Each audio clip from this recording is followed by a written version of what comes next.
Hello students, आज हम आपको पढ़ेंगे जो आपने 12th क्लास के अंदर अपने जो चल रहा था बायोलॉजी के अंदर 36 लेसन, उसके अंदर अपना जो रोग है कौन सा भी हेमोफीलिया। नेक्स्ट उसके बारे में अभी हम क्या करेंगे, चर्चा करेंगे। तो देखिए हीमोफीलिया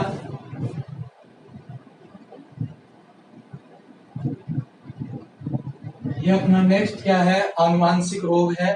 इससे पहले हमने क्या देखा है, हीमोफीलिया से पहले कौन सा रोग देखा था, वर्णांधता। कौन सा रोग देखा था भी, वर्णांधता, जिसे हम क्या कहते हैं, कलर ब्लाइंडनेस कहते हैं। वर्णांधता के अंदर क्या होता है कि जो रोगी होता है, इसका जो रोगी होता है उसको कलरों के अंदर डिफरेंशिएट नहीं कर पाता है। मतलब लाल व हरे रंग के अंदर ये अधिकतर पाई जाती है, अन्यथा और किसी कलर के अंदर भी ये हो सकती है। मतलब अलग दो कलरों के मध्य लोग क्या नहीं कर सकता, विभेद। जैसे मान लीजिए बोर्ड कैसे रंग का है, लाल रंग का, तो उसका कैसा दिखाई देगा, हरे रंग का। अगर हरे रंग का है तो कैसा दिखाई देगा, लाल रंग का। ये किस कारण होता है, ये आपको पता है, एक लिंग सहलग्न। ये किसके कारण होता है, लिंग सहलग्न अप्रभावी जीन के कारण। लिंग सहलग्न अप्रभावी जीन के कारण ये रोग होता है। आपको पता है कि मनुष्य के अंदर जो स्त्रियां होती है उनके अंदर दो एक्स गुणसूत्र होते हैं। उन दोनों एक्स गुणसूत्रों पर क्या पाए जाते हैं, दोनों प्रभावी जीन पाए जाते हैं। तो ये हमारा क्या होगी, सामान्य, ये क्या होगी, सामान्य होगी, क्योंकि इसके अंदर वर्णांधता नहीं होगी। और एक बात ध्यान में रखिए, वर्णांधता का जो जीन होता है, ये जो लिंग संलग्न जीन होता है, जो इसके अंदर अपने रेटिना के अंदर जो रंगा कोशिकाएं होती है उनका क्या करता है, निर्धारण करता है, उनका निर्माण करता है। तो ये सिर्फ किस पर पाया जाता है, एक्स गुणसूत्र पर ही पाया जाता है। ठीक है। अगर ये कंडीशन होगी कि भाई एक प्रभावी होता है और दूसरा अप्रभावी, तो प्रभावी अप्रभावी के गुण को प्रकट नहीं होने देता, इसलिए ये रोगी तो नहीं होती, परंतु क्या हो जाती है, वाहक हो जाती है। ये क्या हो जाती है भाई, वाहक हो जाती है। अगर मान लीजिए ये कंडीशन आ गई कि दोनों ही इस पर क्या आ गए, अप्रभावी, तो उस कंडीशन में ये क्या आएगी, रोगी आएगी। उस कंडीशन में ये क्या होगा, रोगी। तो रोगी होने के कारण ये कलर के अंदर डिफरेंस नहीं कर पाएगी। अब देखिए नर के अंदर आपको पता है एक ही एक्स गुणसूत्र होता है और एक क्या होता है, वाई गुणसूत्र होता है। तो एक्स गुणसूत्र के ऊपर आपको पता है अगर प्रभावी जीन है, मतलब रंगा कोशिकाओं का निर्माण करने वाला जीन है, तो ये कैसा होगा, सामान्य होगा। ये कैसा होगा, सामान्य, मतलब रोग ग्रसित नहीं होगा। और इसके ऊपर अप्रभावी जीन आ जाए तो इस अप्रभावी जीन को दबाने वाला यहाँ पर कोई प्रभावी जीन नहीं है, इस कारण ये क्या हो जाएगा, रोगी। ये क्या हो जाएगा, रोगी हो जाएगा। और इसके अंदर क्या हो जाएगा, कलर ब्लाइंडनेस का रोग उत्पन्न हो जाएगा। और इसके अंदर आपने देखा है, हमने पहले सामान्य पुरुष व सामान्य स्त्री के मध्य क्या करवाया, क्रॉस करवाया। फिर हमने क्या किया, एक वाहक महिला व समान रोगी पुरुष के मध्य क्या करवाया, क्रॉस करवाया। इस प्रकार से आप इनके मध्य क्या करवा सकते हो, क्रॉस करवाकर इनसे जो उत्पन्न होने वाली संतानें हैं उनके अंदर ये पता लगा सकते हो कि किस संतान के अंदर कितनी प्रतिशत संभावना है कि रोगी उत्पन्न होगा या वाहक उत्पन्न होगा, या आपका जो स्वस्थ है वो उत्पन्न होगा। ठीक है भाई। अब अपना नेक्स्ट बात करते हैं हीमोफीलिया की। तो हीमोफीलिया के अंदर ये किस प्रकार का रोग है कि इसके अंदर होता क्या है, अगर किसी व्यक्ति को अगर चोट लग जाती है, अगर चोट लगने के बाद आपको पता है उस चोट लगने के स्थान पर एक क्या बन जाती है, जालनुमा संरचना बन जाती है। ठीक है भाई, जिससे रक्त बाद में बहना क्या हो जाता है, बंद हो जाता है, जिसे आप खरूंट कहते हो। ठीक है भाई, उस जालनुमा संरचना को हम क्या कहते हैं, मतलब जब रक्त बहना बंद हो जाता है तो उसे हम क्या कहते हैं, रक्त का थक्का बनना कहते हैं। ठीक है। परंतु हीमोफीलिया से जो ग्रसित व्यक्ति होता है उसके अंदर रक्त का थक्का नहीं बनता है। अगर मान लीजिए उसके अंदर एक बार कहीं से रक्त स्रावित होना शुरू हो जाए, एक छोटी सी चोट से भी, तो उस पर क्या होगा, रक्त का थक्का नहीं बनेगा और उस व्यक्ति से निरंतर रक्त क्या होता रहेगा, बहता रहेगा और अंत में उसकी क्या हो जाएगी, मृत्यु हो जाएगी। ठीक है भाई। तो ये था अपना हीमोफीलिया का रोग, इसके अंदर होता क्या है। ठीक है। अगर आपको देखा होगा 5 से 7 मिनट में रक्त का थक्का बन जाता है। ठीक है। परंतु ये जो हीमोफीलिया वाले जो रोगी होते हैं इनके अंदर ये कार्य नहीं हो पाता। अब आपको पता है ये सेम जैसे आपने वर्णांधता देखा उसी प्रकार से ये भी क्या है, एक लिंग संलग्न, ये क्या है, लिंग संलग्न अप्रभावी क्या है, जीन के कारण उत्पन्न होता है, या लिंग संलग्न अप्रभावी रोग है। ये क्या है, लिंग संलग्न अप्रभावी रोग है। ठीक है भाई। अब इसके ऊपर हेमोफीलिया के जो आपके जो जीन होते हैं वो किस पर पाए जाते हैं, एक्स गुणसूत्र पर पाए जाते हैं। किस पर पाए जाते हैं, एक्स गुणसूत्र पर पाए जाते हैं, और वाई पर क्या होते हैं, अनुपस्थित होते हैं। ठीक है, तो ये जो रोग है वो किसमें पाया जाए, सब सर्वप्रथम इस रोग का अध्ययन है जो अपने इंग्लैंड की जो पूर्व महारानी थी विक्टोरिया, उसके अंदर यह रोग देखा गया, जिससे यह रोग उसकी संतानों में भी क्या हो गया, पहुंच गया। मतलब यहाँ पर जो महिलाएं होती है वो वर्णांतरता में जैसे महिला क्या थी, वाहक थी, उसी प्रकार से इसके अंदर भी महिलाएं क्या होती है, वाहक होती है। ठीक है, इसे हम हीमोफीलिया को शाही रोग भी कहते हैं। शाही रोग मतलब ये सर्वप्रथम जो राजघराना था इंग्लैंड का, विक्टोरिया महारानी का, तो विक्टोरिया महारानी के अंदर सर्वप्रथम इसको खोजा गया और बाद में इनकी संततियों के अंदर भी ये रोग पाया गया। परंतु आजकल जो इसका जो रोगी होता है उस रोगी को बचाने के लिए क्या कर दिए गए हैं, कई प्रकार की विधियां बनाई गई है, तो उसके अंदर आगे बताएंगे। तो ये देखिए, लिंग संलग्न क्या है, अप्रभावी रोग है। इस रोग के अंदर आपको पता है रक्त का थक्का नहीं बनता है, रक्त का थक्का नहीं बनता है। ठीक है भाई, रक्त का थक्का नहीं बनेगा यहाँ पर। और रक्त का थक्का किस प्रकार से बनता है, तो रक्त का थक्का बनाने के लिए अपने शरीर के अंदर क्या पाए जाते हैं, रक्त स्कंदन कारक पाए जाते हैं, रक्त स्कंदन कारक पाए जाते हैं जो रक्त का थक्का बनाने में क्या होते हैं, सहायता करते हैं। ये जो रक्त स्कंदन कारक होते हैं वो अपने अंदर 13 प्रकार के होते हैं। ठीक है भाई, 13 प्रकार के प्रोटीन प्रकृति के होते हैं। ये क्या करते हैं, रक्त का थक्का बनाने में सहायक होते हैं। इसके अंदर जो 8 नंबर कारक होता है, इसको हम रोमन संख्या से दर्शाते हैं। 8 नंबर जो कारक होता है, इस कारक को बनाने वाला जो जीन होता है, ठीक है, वो क्या होता है, यहाँ पर अनुपस्थित होता है। ठीक है, तो यहाँ पर 8 कारक मतलब 13वें कारक में से पहला, दूसरा, तीसरा, उस प्रकार से जो 8वां जो कारक होता है जो रक्त का थक्का बनाने में सहायता करता है, वो बन नहीं पाता है रोगी के अंदर। और वो बन क्यों नहीं पाता है, क्योंकि इसको बनाने वाला जो जीन होता है वो उस व्यक्ति में क्या होता है, अनुपस्थित होता है। ठीक है भाई, इस प्रकार से देखिए, ये जो हीमोफीलिया तो इसको हम दर्शाते, मान लीजिए कैपिटल स्मॉल एच से दर्शाते हैं, यहाँ पर मान लीजिए वाई है। ठीक है, अब ये जो रोगी है, मान लीजिए एक्स गुणसूत्र पर पाया जा रहा है, तो मान लीजिए ये क्या है, अपना नर है। ठीक है, ये क्या है, नर है, और इस नर के अंदर क्या होगा, आपको हीमोफीलिया होगा, नहीं होगा, क्योंकि एक्स गुणसूत्र पर कौन सा जीन है भाई, प्रभावी जीन है। कैसा है, प्रभावी जीन है। इस कारण से ये क्या होगा, सामान्य होगा। ये क्या होगा, सामान्य। इनको आप नोट भी करते रहिए साथ में। अब देखिए, अब इसकी जगह क्या आ जाए, अप्रभावी जीन आ जाए। अगर इसकी जगह क्या आ जाए, अप्रभावी जीन आ जाए, तो ये क्या हो जाएगा, रोगी हो जाएगा। क्या हो जाएगा, ये रोगी। ठीक है, इसके अंदर क्या होगा, हीमोफीलिया का रोग। मतलब ये जो अप्रभावी जीन है वो जो 8 नंबर कारक है इसको बनाने में क्या होगा, असक्षम होगा। और जो प्रभावी जीन है वो 8 नंबर कारक को क्या कर देता है, बना देता है, जिससे व्यक्ति में जब रुधिर बहता है उस टाइम थक्का बन जाता है, परंतु इसके अंदर रक्त का थक्का नहीं बनेगा। अब देखिए, स्त्री के अंदर आपको पता है कि भाई दोनों ही क्या होते हैं, एक्स गुणसूत्र होते हैं। दोनों ही एक्स गुणसूत्र है, तो मतलब दोनों पर ही क्या होगा, ये जीन पाया जाएगा। अगर मान लीजिए दोनों पर प्रभावी जीन है, दोनों पर क्या है, प्रभावी जीन है, तो ये क्या होगा, अपना सामान्य स्त्री। ये क्या होगी भी, सामान्य स्त्री। अगर मान लीजिए इसके ऊपर एक क्या आ गया, अप्रभावी जीन आ गया, इसके ऊपर एक क्या आ गया, अप्रभावी जीन। अब देखिए, अप्रभावी जीन आ गया, परंतु ये रोग ग्रसित नहीं होगी। रोग ग्रसित नहीं होकर क्या होगी, ये वाहक होगी। ये क्या होगी, इस रोग की वाहक होगी, क्योंकि अप्रभावी जीन है, परंतु अप्रभावी के प्रभाव को किसने दबा दिया, यहाँ पर जो प्रभावी जीन था उसने दबा दिया, और किसका निर्माण कर दिया, 8 नंबर कारक का निर्माण कर दिया, जिससे रुधिर का थक्का क्या हो जाता है, इनमें बन जाता है। परंतु यहाँ पर देखिए, मनुष्य के अंदर जो नर होता है उसके अंदर तो क्या है, एक ही एक्स गुणसूत्र है। अगर मान लीजिए यहाँ पर प्रभावी आ गया, तो इसका जो विकल्पी रूप है वो वाई गुणसूत्र पर नहीं पाया जाता है। इस कारण से ये क्या कर देता है, नर को रोगी कर देता है। अब देखिए, इसके अंदर एक कंडीशन होगा कि स्मॉल एच, अगर ये कंडीशन है, अगर ये कंडीशन है, तो इसके अंदर ये जो रोगी होगा, ये जो महिला होगी, वो क्या होगी, रोगी होगी। ये क्या होगी, रोगी स्त्री। ठीक है, तो ये कुछ कंडीशन है। अब इनके मध्य हम क्या करवाते हैं, एक बार क्रॉस करवाएंगे, तो उन क्रॉस को आप देखिएगा।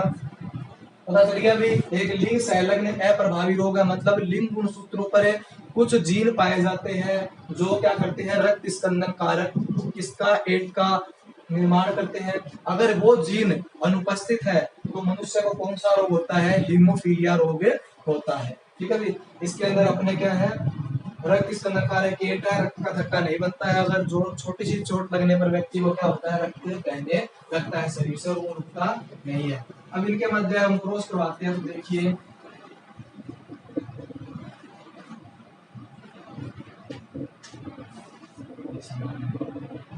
अब पहले हम क्या करवाते हैं कि भी अगर आप सामान्य स्त्री व सामान्य पुरुष के मध्य क्या करवाते हैं, क्रॉस करवाते हैं। ठीक है, सामान्य स्त्री जो रोगग्रसित नहीं है वह सामान्य पुरुष, इनके मध्य अगर आप क्रॉस करवाते हैं तो देखिए एक बार इसका इसके साथ करवाएंगे क्योंकि गैमेट बनते समय दोनों क्या हो जाते हैं, अलग अलग। तो अगर आप गैमेट बना के देखना चाहे तो गैमेट बना लीजिए। ये दो अपने गैमेट बन गए, यहाँ पर कैपिटल एक्स और एक ये वाई। तो इससे उत्पन्न होने वाली जो संततियां होगी वो आपको दिख रहा है कि भी एक बार इसका इसके साथ क्रॉस करवाओगे तो एक्स एक्स दोनों पर प्रभावी है तो सामान्य है। ठीक है, एक बार इसका इसके साथ कराओगे तो भी सामान्य है, इसका इसके साथ कराओगे तो भी सामान्य है, इसका इसके साथ कराओगे सामान्य है। मतलब इस कंडीशन में 100% जो संतान उत्पन्न होगी वो क्या होगी, रोग ग्रसित नहीं होगी। ठीक है, परंतु अगर इसको हम चेंज कर देते हैं, इसको क्या करते हैं, चेंज करते हैं। अगर मान लीजिए आपने एक लिया वाहक महिला, वाहक महिला लेंगे तो उसके अंदर क्या आएगा भाई, एक स्मॉल एक्स, मतलब है प्रभावी जीन आपको दर्शाना पड़ेगा। उसका क्रॉस करवा दिया हमने मान लीजिए सामान्य पुरुष के साथ। ठीक है, इसका विवाह किसके साथ होता है भाई, सामान्य पुरुष के साथ होता है। तो उत्पन्न होने वाली संस्कृतियों को देखते हैं। ये क्या हो गया अपना सामान्य नर और ये सामान्य। ठीक है भाई। अब इसके अंदर देखिए गैमेट बनाते हैं पहले। ठीक है भाई, अब देखिए क्रॉस करवाइए, कैपिटल एक्स, साथ साथ में आप भी बनाइए capital x, capital H small H. एक बार इसका इसके साथ करवाया तो क्या, स्मॉल एच और स्मॉल कैपिटल वाई। तो देखिए इसके अंदर ये क्या है अपना सामान्य स्त्री। ठीक है, क्योंकि दोनों क्या है प्रभावी। यहाँ पर देखिए ये क्या है सामान्य नर। ठीक है, ये क्या है अपना वाहक महिला, ये क्या है वाहक स्त्री। ठीक है, क्योंकि यहाँ पर देखिए अब क्या आ गया है, एक अप्रभावी जीन आ गया है। तो ये क्या हो गई, रोग की वाहक हो गई। वाहक हो गई मतलब वाहक का मतलब इसका जो एक एक्स गुणसूत्र होता है वो आपको पता है कि जो संतान होती है वो किससे प्राप्त करती है, माता से प्राप्त करती है। तो एक एक्स गुणसूत्र संतान किससे प्राप्त करती है, अपनी माता से। और जो एक एक्स गुणसूत्र होता है स्त्रियों के अंदर, एक्स गुणसूत्र किससे जाता है, पिता के अंदर। तो यहाँ पर देखिए पिता के द्वारा जो एक्स गुणसूत्र था वो इस किसमें गया, नर शिशु के, मादा शिशु के अंदर। तो ये कैसी है, सामान्य है। ठीक है, परंतु यहाँ पर देखिए एक क्या उत्पन्न हुई 50%, तो कैसी है ये, सामान्य है। सॉरी, अगर दोनों को मिलाना चाहे तो 100% तो क्या है, स्वस्थ है। 100% तो क्या है, स्वस्थ है। अगर इस 100% में देखें तो 50% जो स्त्री है वो क्या है, स्वस्थ, और 50% नर क्या है, स्वस्थ है। परंतु यहाँ पर देखिए 25% क्या है, वाहक है। यहाँ पर 25% क्या है, वाहक, और यहाँ पर 25% क्या है, रोगी। 25% क्या हो गए, रोगी। क्योंकि देखिए एक बार इस एक्स एक्स का किसके साथ करवाया, वाई के साथ क्रॉस करवाया। ठीक है, तो उत्पन्न होने वाली जो संतति है वो कैसी होगी, रोगी। क्योंकि यहाँ पर अब कौन सा जीन आ गया है, अप्रभावी जीन आ गया है। तो ये था अपना पहला कंडीशन। ठीक है, नेक्स्ट देखिए उसकी दूसरी कंडीशन।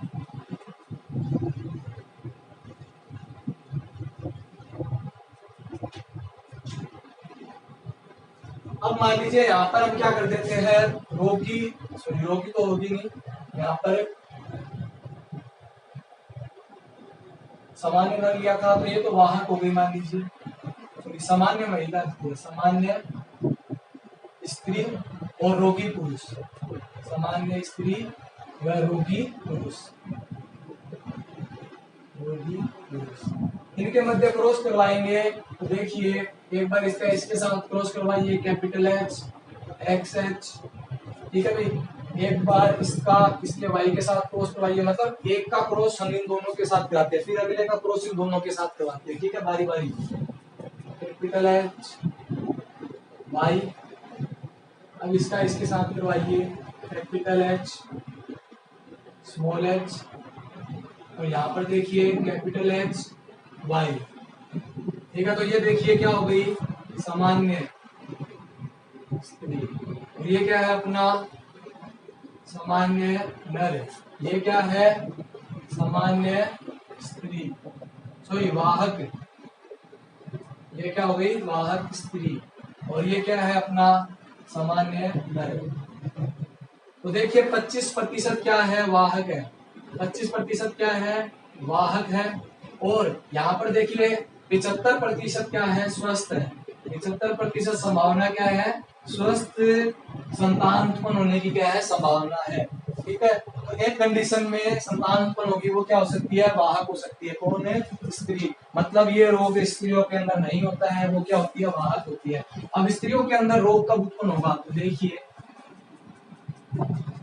स्त्रियों में रोग उत्पन्न होगा जब हम क्या कर लें, दोनों ही क्या हो अपने रोगी हो, दोनों ही क्या हो रोगी हो, कैपिटल एच स्मॉल एच, इसके अंदर आ जाएगा फिर स्मॉल एच। अब ये इसको हम जीन को दर्शा रहे हैं भाई, ऐसा नहीं है कि यहाँ पर ये जीन है, इसको हम दर्शा रहे हैं सिंबल से, मतलब एक चिन्ह ले रहे हैं जिससे हमें पता चल सके।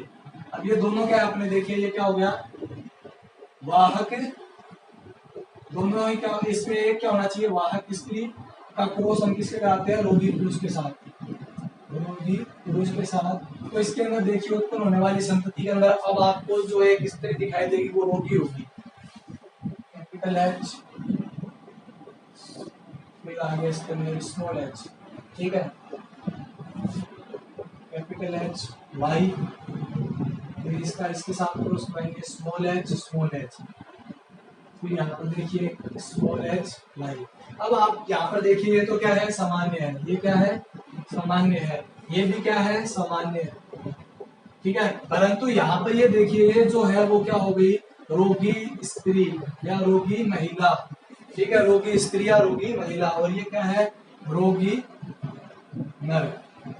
अब देखिए कि ये जो रोगी स्त्री है इसकी या तो मान लीजिए अगर कभी बचपन के अंदर चोट लग गई तो इसकी क्या हो जाएगी तुरंत मृत्यु हो जाएगी, क्योंकि रक्त का स्राव रुकेगा नहीं। अन्यथा जब यौवन आरंभ के समय प्रथम बार मासिक धर्म होता है तो उसके अंदर रक्त का स्राव होता है, और वो रक्त का स्राव रुक नहीं पाता, और रुक नहीं पाने के कारण इसकी क्या हो जाती है मृत्यु हो जाती है, ठीक है। तो जो रोगी जो स्त्री होगी इसकी आयु क्या होती है बहुत कम होती है, प्रथम मासिक धर्म के समय भी इसका क्या हो सकती है मृत्यु हो सकती है, या फिर बचपन के अंदर अगर चोट लग जाए तो भी मृत्यु हो सकती है। परंतु आजकल क्या हो रहा है कि भी इसके अंदर तो क्या है ये घातक है, इसके लिए तो क्या है घातक है। परंतु अगर नर के अंदर अगर मान लीजिए हीमोफीलिया रोग है तो यहाँ पर क्या किया जा रहा है कि जो रक्त स्कंदन जो कारक होता है 8 जिसकी हमने बात की है, रक्त स्कंदन जो कारक 8 होता है अपना, इसको क्या है कृत्रिम रूप से इंजेक्शन के द्वारा क्या किया जाता है व्यक्ति के अंदर प्रवेश करवा दिया जाता है, कृत्रिम रूप से क्या करा जाता है अभी व्यक्ति के अंदर प्रवेश करा दिया जाता है, जिससे वो रोगी क्या हो जाता है रक्त का उस रोगी के अंदर रक्त का थक्का बन जाता है, और रक्त का थक्का बन जाने के कारण उसकी मृत्यु नहीं हो पाती है। तो यह था अपना हीमोफीलिया रोग, जो एक लिंग सहलग्न अप्रभावी जीन के कारण होता है, जैसे वर्णांधता था। बस फर्क इतना है कि वर्णांधता के अंदर किसका निर्माण होता है, अभी आंख के अंदर जो रेटिना होती है उसके ऊपर जो अपनी रंगा कोशिकाएं होती है उनका निर्माण होता है, जो क्या करती है रंग विभेदन का कार्य करती है। और अब जो एक एक्स गुणसूत्र इसी के ऊपर एक्स गुणसूत्र के ऊपर एक जीन और स्थित होता है जो मनुष्य के अंदर रक्त स्कंदन का क्या करता है नियंत्रण, मतलब रक्त स्कंदन कारक का निर्माण करता है, और वो कारक क्या करता है रक्त स्कंदन को मतलब रक्त को स्कंदित या रक्त का थक्का बनाने का कार्य करता है। मतलब परंतु किसी कारणवश अगर इस प्रभावी जीन के स्थान पर अगर अप्रभावी जीन आ जाए तो स्त्रियों के अंदर तो वो स्त्रियां तो क्या होगी वाहक होगी, पर क्योंकि उनके अंदर क्या होता है एक प्रभावी जीन होता है, और उस प्रभावी जीन के कारण वो क्या कर लेती है भाई इसके जो रक्त का थक्का है वो क्या हो जाता है, उनके अंदर बन जाता है। परंतु पुरुषों के अंदर एक ही एक्स गुणसूत्र होने के कारण इसका कोई विकल्पी प्रभावी रूप नहीं होता है, और विकल्पी प्रभावी रूप नहीं होने के कारण इसका नियंत्रण हम नहीं कर सकते और व्यक्ति के अंदर रोग उत्पन्न हो जाता है। ठीक है, तो अब अपना नेक्स्ट एक आता है सिकल सेल एनीमिया, या ऐसे हम रक्ताल्पता रोग भी कहते हैं। ठीक है भाई, और हीमोफीलिया को हिंदी में हम कहते हैं रक्तस्रावी।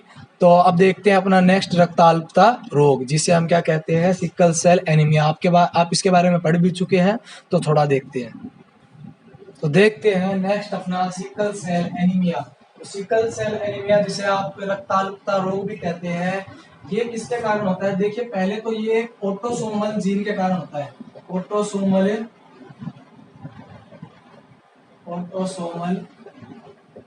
जीन के कारण होता है। ऑटोसोमल जीन आपको पता है, कायिक जो जीन गुणसूत्र होते हैं 44, उन 44 गुणसूत्रों के कारण, उन 44 गुणसूत्रों के अंदर क्या होते हैं, मतलब उनके अंदर जो गुणसूत्र होगा कायिक गुणसूत्र, उस कायिक गुणसूत्र पर उपस्थित जीन के कारण होगा। इसका लिंग गुणसूत्रों से कोई लेना देना नहीं है। ठीक है, तो ऑटोसोमल जीन के कारण ये क्या होता है, उत्पन्न होता है। इसके अंदर क्या होता है, जो हीमोग्लोबिन होता है अपना, हीमोग्लोबिन, आपको पता है हीमोग्लोबिन किस में पाया जाता है? आरबीसी के अंदर पाया जाता है। ये क्या करता है? ऑक्सीजन का परिवहन। अब हीमोग्लोबिन का निर्माण करने वाला कोई जीन होता है, उस जीन के अंदर देखिए हीमोग्लोबिन के अंदर दो श्रृंखलाएं पाई जाती है, एक तो अल्फा व बीटा। ठीक है, तो हीमोग्लोबिन की जो बीटा श्रृंखला होती है, उसके अंदर हीमोग्लोबिन की जो बीटा श्रृंखला होती है, उसके अंदर एक ग्लूटामिक अम्ल का स्थान, मतलब बीटा श्रृंखला के अंदर ग्लूटामिक अम्ल का स्थान कौन लेता है भाई? वेलिन। ये अपने क्या है? एमिनो एसिड है। ये क्या है? दोनों एमिनो एसिड है। अब ध्यान रखिए, हीमोग्लोबिन की बीटा श्रृंखला का जो छठा जो एमिनो एसिड होता है, छठा जो एमिनो एसिड होता है, वो अगर ग्लूटामिक एसिड होगा, अगर वो क्या होगा? ग्लूटामिक एमिनो अम्ल। हमने बात की थी 11th क्लास में, एमिनो अम्लों का निर्माण होना। एमिनो अम्ल आगे चलकर क्या करते हैं? प्रोटीन का निर्माण करते हैं। ठीक है भाई, तो ग्लूटामिक अम्ल, इसके अंदर हीमोग्लोबिन की बीटा श्रृंखला का जो छठा जो एमिनो एसिड होता है, वो अगर ग्लूटामिक अम्ल है तो हीमोग्लोबिन बनेगा सामान्य। तो क्या बनेगा भाई? सामान्य हीमोग्लोबिन बनेगा। मनुष्य के अंदर सामान्य हीमोग्लोबिन बनेगा, और आरबीसी भी क्या होगी? सामान्य होगी। आरबीसी भी क्या होगी? सामान्य होगी। परंतु कभी कभी क्या होता है कि जो हीमोग्लोबिन होता है, उसकी बीटा श्रृंखला का जो छठा एमिनो एसिड होता है, वो ग्लूटामिक एसिड न होकर कौन होता है? वेलिन होता है। ग्लूटामिक एसिड न होकर कौन होता है? वेलिन। अगर वेलिन ग्लूटामिक अम्ल के स्थान पर आ गया, तो वेलिन क्या करेगा? हीमोग्लोबिन में क्या कर देता है? अब सामान्यता उत्पन्न कर देता है। अब सामान्य हीमोग्लोबिन उत्पन्न करता है। अब सामान्य हीमोग्लोबिन उत्पन्न करता है। अगर अब सामान्य हीमोग्लोबिन उत्पन्न होगा, तो आरबीसी भी कैसी होगी? अब सामान्य। आरबीसी क्या होगी? कैसी होगी? अब सामान्य होगी। अब सामान्य मतलब है, जब सामान्य होती तो उसका आकार आपने देखा है तस्तरी नुमा होता है, और उसके अंदर क्या होता है? हीमोग्लोबिन सही मात्रा में होता है, बढ़िया होता है। इसके कारण ग्लूटामिक अम्ल जब तक है। परंतु जैसे ही ग्लूटामिक अम्ल का स्थान किसने लिया? वेलिन ने लिया, तो जो हीमोग्लोबिन है वो कम बना, और कम बनने के कारण जो आरबीसी है उसका जो आकार है वो हाशियाकार हो जाता है। कैसा हो जाता है भाई? हाशियाकार हो जाता है। इसे हम क्या कहते हैं? सिकल सेल एनीमिया कहते हैं, क्योंकि जो अपनी आरबीसी होती है उसका आकार कैसा हो जाता है? हाशियानुमा हो जाता है। ठीक है, इस प्रकार की आपको आरबीसी दिखाई देगी। Sickle cell anaemia autosomal gene के कारण होता है, मतलब कायिक गुणसूत्र पर उपस्थित जीन के कारण होता है। यह कायिक गुणसूत्र पर जो उपस्थित जीन होता है वो क्या करता है? हीमोग्लोबिन की बीटा श्रृंखला के अंदर किसको बनाता है? ग्लूटामिक अम्ल को बनाता है। परंतु कभी कभी इस जब ये क्या है? ऑटोसोमल जीन जब क्या है? प्रभावी है। जब प्रभावी है तो किसको बनाएगा? ग्लूटामिक अम्ल को बनाएगा। ठीक है, तो ग्लूटामिक अम्ल आगे चलकर हीमोग्लोबिन के निर्माण को कार्य करता है और सामान्य आरबीसी बनती है। परंतु इस प्रभावी जीन के स्थान पर, परंतु इस स्थान जो प्रभावी जीन है उसके स्थान पर क्या हो जाता है? अप्रभावी जीन आ जाता है। कौन आ जाता है? अप्रभावी जीन। तो अप्रभावी जीन आ जाएगा तो वो किसको बनाएगा, वेलिन को। और वेलिन क्या करता है, जो सिकल सेल एनीमिया है वो रोग उत्पन्न करता है। तो इसके अंदर हम इसका डायग्राम देखते हैं, क्रॉसिंग और देखते हैं इसके अंदर थोड़ी। तो देखिए हम मान लेते हैं ये अपने कोई क्या है, जीन को हम दर्शा रहे हैं। तो ये क्या है अपना HHA, क्या है भाई ये HHA। इसका मतलब क्या है, एक जीन हो गया जिसके दो युग्म विकल्पी है, उसको हम सिंबल दर्शा रहे हैं capital A capital A. Capital ए क्या है, प्रभावी जीन है। मतलब ये किसको दर्शा रहे हैं कि ये दोनों जो जीन है, मतलब इन गुणसूत्रों के ऊपर जो जीन है वो क्या है, प्रभावी है। ठीक है, तो इन दोनों गुणसूत्रों के ऊपर जो जीन है वो क्या है, प्रभावी है। तो इसके कारण क्या होगा, सामान्य होगा। ये क्या होगा, सामान्य व्यक्ति होगा। इसके अंदर सिकल सेल एनीमिया नहीं होगा क्योंकि ग्लूटामिक अम्ल का निर्माण हो जाएगा बीटा श्रृंखला में। परंतु इसके स्थान पर क्या आ जाए, capital A small A, capital A small A. तो इसके अंदर देखिए कैपिटल ए क्या है, प्रभावी है। कैपिटल ए क्या है, प्रभावी है। किसके ऊपर, स्मॉल ए के ऊपर। तो ये व्यक्ति क्या होगा, सिकल सेल एनीमिया से ग्रसित होगा। सिकल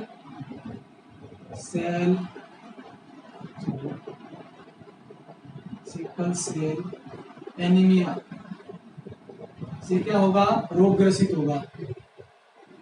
क्या होगा, रोग ग्रसित। इसके अंदर क्या होगा कि कुछ आरबीसी, मतलब आधी आरबीसी तो क्या होगी, सामान्य होगी। और आधी आरबीसी आपको कैसी दिखाई देगी, तस्तरी नुमा दिखाई देगी। आधी आरबीसी कैसी दिखाई देगी, तस्तरी नुमा। तो इस प्रकार से इसके अंदर क्या होगा, क्योंकि यहाँ पर एक प्रभावी भी है और एक है प्रभावी है। प्रभावी ने अपना कार्य दिखाया तो क्या हुई, दोनों सामान्य आरबीसी उत्पन्न हुई। परंतु अप्रभावी होने के कारण उच्छेद जो आरबीसी होती है वो क्या होती है, अब सामान्य उत्पन्न होती है। अगर मान लीजिए ये कंडीशन आ गई, स्मॉल ए क्या आगे भी स्मॉल ए, तो ये जो व्यक्ति होगा वो किसकी क्या हो जाएगी, मृत्यु हो जाएगी। उसकी क्या हो जाएगी, मृत्यु हो जाएगी। क्योंकि उसके अंदर जो आरबीसी है वो सारी की सारी क्या होगी, अब सामान्य होगी। और आरबीसी अब सामान्य होगी तो उसके अंदर हीमोग्लोबिन का क्या नहीं हो पाएगा, निर्माण नहीं हो पाएगा सही से। और हीमोग्लोबिन आपको पता है क्या करता है, ऑक्सीजन का परिवहन करता है। तो ऑक्सीजन का उस जो शिशु है उसके अंदर परिवहन नहीं होगा और उसके क्या हो जाएगी, मृत्यु हो जाएगी। ठीक है भाई। अब इसके अंदर हम क्या देखते हैं कि जिस व्यक्ति के अंदर सिकल सेल एनीमिया होता है उस व्यक्ति को कभी मलेरिया नहीं होता। एक बात ध्यान में रखिए, जिस व्यक्ति को क्या होता है, सिकल सेल एनीमिया की बीमारी होती है, उसको कभी भी क्या नहीं होता, मलेरिया रोग नहीं होता। क्यों नहीं होता, क्योंकि मलेरिया का जो आपको पता है, आगे हम मलेरिया का जो रोग पढ़ेंगे उसका जो परजीवी होता है, मतलब मलेरिया रोग उत्पन्न करने वाला जो जीव होता है, जो प्लाज्मोडियम होता है, उसके अंदर जो अपने मनुष्य के अंदर जो अपनी प्रावस्था को पूर्ण करता है प्रवेश करके, वो प्रावस्था उसको पूर्ण करने के लिए सामान्य हीमोग्लोबिन की आवश्यकता पड़ती है। परंतु अपने पास क्या है, यहाँ पर अब सामान्य हीमोग्लोबिन है और अब सामान्य हीमोग्लोबिन के कारण वो प्रावस्था अपने शरीर के अंदर पूर्ण नहीं हो पाती और हम क्या नहीं हो पाते, सॉरी, जो इस रोग से ग्रसित जो व्यक्ति है वो सिकल से मलेरिया के द्वारा रोगी नहीं हो पाता है। ठीक है भाई, ये था अपना आपका जो सिकल सेल एनीमिया है उसके बारे में। तो एक बात ध्यान में रखिए, इससे जो रोगी जो व्यक्ति होता है वो अधिक श्रम का कार्य नहीं कर सकता है। अगर वो अधिक श्रम का कार्य करेगा तो उसकी सांस जल्दी फूलेगी, फिर सांस फूलने के कारण वो अधिक श्रम का कार्य इसके अंदर नहीं कर पाएगा। तो ये था अपना सिकल सेल एनीमिया। और इसके अंदर आप देख सकते हैं कि भी किस व्यक्ति के अंदर मलेरिया नहीं होगा। तो आपको पता है इसके अंदर मलेरिया नहीं होगा, इस व्यक्ति के अंदर जिसके अंदर क्या है, विषम युग्मजी प्रभावी अवस्था है। विषम युग्मजी प्रभावी अवस्था। विषम युग्मजी किस प्रकार से, क्योंकि एक तो क्या है प्रभावी, एक क्या है प्रभावी, ये क्या होगा विषम युग्मजी, और ये क्या है सम युग्मजी है, जब दोनों जीन क्या हो, समान हो। तो विषम युग्मजी के अंदर देखिए, क्योंकि इसके अंदर हीमोग्लोबिन पूर्ण मात्रा में नहीं है और हीमोग्लोबिन पूर्ण मात्रा में नहीं होने के कारण इसके अंदर ये रोग नहीं होगा। अब इसके बाद अपना एक जो लास्ट जो रोग बचा है वो फिनाइल क्यूटिनेरिया। लास्ट रोग बचा है इस लेसन का आपका, वो है कौन सा, फिनाइल क्यूटिनेरिया। तो देखिए नेक्स्ट अपना रोग है फिनाइल क्यूटिन्यूरिया। नेक्स्ट अपना कौन सा रोग है, फिनाइल क्यूटिन्यूरिया, या इसको हम कह सकते हैं फेनिल कीटोनमे। फेनिल कीटोनमे, दो नाम है इस रोग के। ये रोग क्या है, एक लिंग सॉरी अलिंग गुण सॉरी ऑटोसोमल अप्रभावी कर दीजिए, ऑटोसोमल अप्रभावी जीन के कारण ये क्या होता है, उत्पन्न होता है। जब कायिक गुणसूत्र पर अप्रभावी जीन आ जाता है ये रोग उत्पन्न होता है। जैसे कौन सा रोग हुआ था पीछे, sickle cell anaemia. Sickle cell anaemia भी क्या था, एक ऑटोसोमल अप्रभावी जीन के कारण उत्पन्न हुआ था। ऑटोसोमल आपको पता है कौन से गुणसूत्र होते हैं जो एक लक्षण नियंत्रण करते हैं। परंतु ध्यान रखिएगा, वर्णांधता व हीमोफीलिया ये किसके कारण होते हैं, जो लिंग गुणसूत्र पर उपस्थित जीन होते हैं उनके कारण होते हैं। और ये किसके कारण होते हैं, कायिक गुणसूत्रों पर उपस्थित जीन के कारण होते हैं। तो इसको कंफ्यूज मत कीजिएगा। तो जो फिनाइल कीटोनेरिया है वो क्या है, एक एलिंग मतलब ऑटोसोमल मतलब एलिंग अप्रभावी जीन का कारण क्या होता है, उत्पन्न होता है। इसके अंदर क्या होता है कि अगर मान लीजिए प्रभावी जीन के स्थान पर, कायिक गुणसूत्र पर प्रभावी जीन के स्थान पर कौन आ जाए, अप्रभावी जीन आ जाए, तो इस अप्रभावी जीन के आने के कारण अप्रभावी जीन किसके निर्माण को रोक देता है, हाइड्रोक्सिलेज एंजाइम के निर्माण को रोक देता है। अब ये जो हाइड्रोक्सिलेज जो एंजाइम होता है वो कार्य क्या करता है, ये जो हाइड्रोक्सिलेज एंजाइम जब बनता है, मान लीजिए प्रभावी जीन है, तो प्रभावी जीन किसको बनाएगा, हाइड्रोक्सिलेज एंजाइम को बनाएगा। हाइड्रोक्सिलेज एंजाइम क्या करता है कि जो अपने आहार या जो भोजन करते हैं हम या जो प्रोटीन होता है वो फिनाइल एलेनिन में टूटता है। किसमें टूटता है, फिनाइल एलेनिन में टूटता है। और ये जो फिनाइल एलेनिन होता है इसको हाइड्रोक्सिलेज एंजाइम, कौन सा एंजाइम भाई, हाइड्रोक्सिलेज एंजाइम, या हाइड्रोक्सिलेज एंजाइम का जब हमने नामकरण पढ़ा था तो आपको पता है क्रियाकारक का नाम हम पहले लगा देते हैं। तो फिनाइल एलेनिन और हाइड्रोक्सिलेज एंजाइम, ठीक है, इसका एंजाइम का पूरा नाम हम मान कर सकते हैं क्या, हाइड्रोक्सिलेज एंजाइम। हाइड्रोक्सिलेज एंजाइम है तो आपको पता है क्या होगा, यहाँ पर अपचयन की घटना होगी। तो फिनाइल एलेनिन का अपचयन नहीं कर पाता है, सॉरी अपचयन कर देता है कौन, हाइड्रोक्सिलेज एंजाइम, उसको किसमें बदलता है, टायरोसिन में बदल देता है। परंतु अप्रभावी जीन आने के कारण जो हाइड्रोक्सिलेज एंजाइम है वो बन नहीं पाएगा। अप्रभावी जीन आने के कारण हाइड्रोक्सिलेज एंजाइम बनना बंद हो जाएगा। और हाइड्रोक्सिलेज एंजाइम जब नहीं बनेगा तो फिनाइल एलेनिन क्या होता है, अपने शरीर के अंदर संग्रहित होना शुरू हो जाता है। फिनाइल एलेनिन अपने शरीर के अंदर संग्रहित होना क्या हो जाता है, शुरू हो जाता है। और संग्रहित होकर ये फिनाइल एलेनिन किसमें बदलता है, फिनाइल पायरुवेट में बदलता है। और फिनाइल पायरुवेट आगे चलकर फिनाइल लैक्टेट व फिनाइल एसीटेट में बदलता है। और ये फिनाइल लैक्टेट व फिनाइल एसीटेट अपने मस्तिष्क के अंदर क्या होते हैं, संग्रहित होते रहते हैं। और मस्तिष्क के अंदर संग्रहित होकर मानसिक दुर्लभता क्या कर देते हैं, ये उत्पन्न कर देते हैं। ठीक है भाई, ये अपना रोग है कौन सा, फिनाइल कीटोन्यूरिया। इसके अंदर होता क्या है, ऑटोसोमल अप्रभावी जीन आने के कारण हाइड्रोक्सिलेज एंजाइम का निर्माण नहीं हो पाता है। और हाइड्रोक्सिलेज का निर्माण नहीं होने के कारण जो फिनाइल एलेनिन है वो किसमें नहीं बदल पाता है, टायरोसिन में नहीं बदल पाता है। और टायरोसिन में नहीं बदलने के कारण ये अपने शरीर के अंदर फिनाइल पायरुवेट में, फिनाइल पायरुवेट आगे चलकर फिनाइल लैक्टेट व फिनाइल एसीटेट के रूप में अपने शरीर में संग्रहित होता है। और जाकर ये काम किसको इफेक्ट करता है, मस्तिष्क को क्या करता है, प्रभावित करता है, जिससे व्यक्ति के अंदर क्या आती है, मानसिक दुर्बलता आती है। ठीक है भाई, और ये मूत्र के साथ भी क्या होता रहता है, उत्सर्जित होता रहता है। ठीक है, तो अब देखिए अगर मान लीजिए हाइड्रोक्सिलेज एंजाइम उपस्थित है, अप्रभावी जीन नहीं है, तो फिनाइल एलेनिन किस में बदल जाएगा, टायरोसिन में बदल जाएगा। और टायरोसिन का आगे ऑक्सीकरण हो जाएगा कीटोकेलेमाइंस थाइरोक्सिन के अंदर। कीटोकेलेमाइंस थाइरोक्सिन अपने शरीर के अंदर मानसिक दुर्बलता नहीं लाता है। ठीक है भाई, तो देखिए ये था अपना लास्ट जो रोग था, फिनाइल कीटोन्यूरिया। आज ये चैप्टर आपका जो 36 है वो कंप्लीट हो चुका है। इस यूनिट का जो 9th यूनिट से उसका दूसरा जो चैप्टर है वो कंप्लीट हो चुका है। पहले हमने मेंडल के बारे में पढ़ा, फिर विभिन्न प्रकार के आनुवांशिक विकारों के बारे में पढ़ा जो गुणसूत्रों के ऊपर उपस्थित जीनों के कारण होती है। ठीक है भाई, अब नेक्स्ट बात करेंगे अगली वीडियो के अंदर। आज के लिए इतना ही। आप इसके साथ साथ में नोट्स भी बनाते रहिए।